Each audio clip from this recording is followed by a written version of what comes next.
Ang Safety Committee sa isang worksite ay napakahalaga para sa isa, pag-iingat at pag-monitor ng mga safety protocols at procedures sa lugar ng trabaho.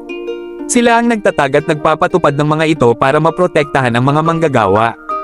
2. Pag-aaral at pag-identify ng mga potensyal na panganib o peligro sa work environment. Sila ang tumutulong maghanap ng paraan para maiwasan ang mga ito. 3. Pag-promote ng safety awareness at kultura ng kaligtasan sa lahat ng manggagawa. Sila ang nagbibigay ng training at edukasyon ukol sa kaligtasan. 4. Pag-uugnay at pakikipag-ugnayan sa mga awtoridad at ahensya ukol sa occupational health and safety.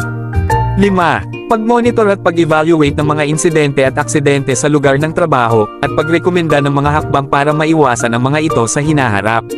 Kaya ang Safety Committee ay napakahalagang bahagi ng isang organisasyon para matiyak ang kaligtasan at kagalingan ng lahat ng manggagawa.